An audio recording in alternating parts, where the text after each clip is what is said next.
Kickbacks can happen on virtually any machine that has a spinning cutter, but we probably see more of them on router tables and table saws, and we'll look at those in this video. This block is from a kickback that I had on a table saw several years ago.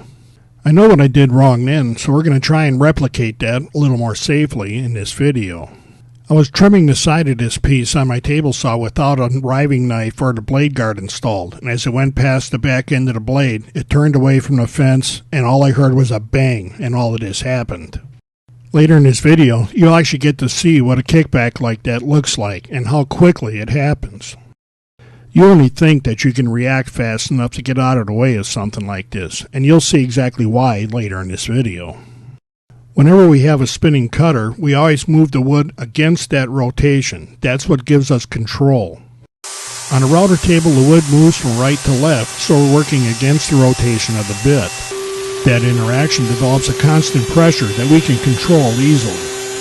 If we move the wood from left to right on a router table, we're going with the rotation of the bit, and big things happen.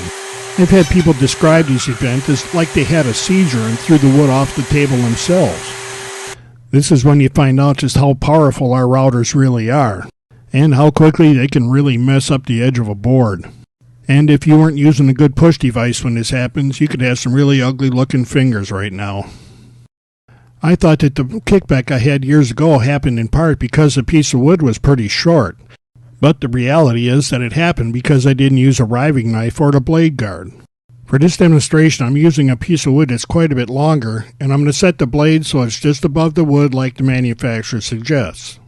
I'm going to take a light trim cut for this demonstration, but the width of the cut has nothing to do with whether you're going to have a kickback or not. It's how your machine's set up and how you work the wood.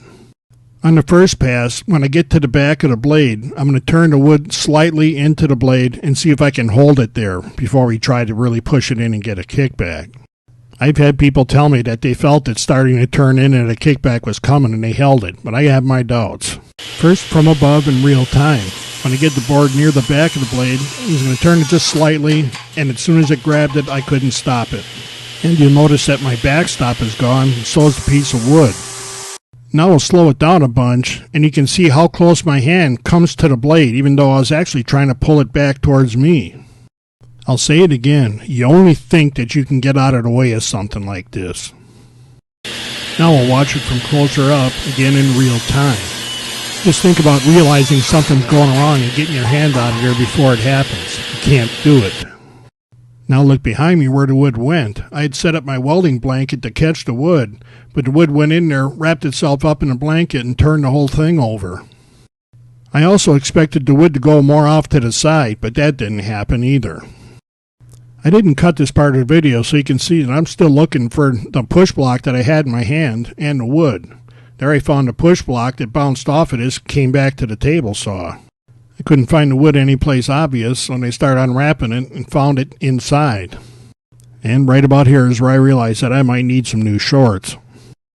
Here's the chunk of wood, and that semicircular cut that I was expecting didn't happen. This thing turned and then spit it right straight out the back of the saw. And this is where I really got scared. Look what happened to this push block. Until I saw this, I thought that I kept my hand well above the blade the whole time. And seeing this made it obvious to me that I got a lot closer than I thought to the blade. I unplugged the saw and spun the blade, thinking that it might be bent, but it looks pretty straight. But the blade deflected enough that it got into the side of this metal insert, so this blade's junk. I'll never use that one again.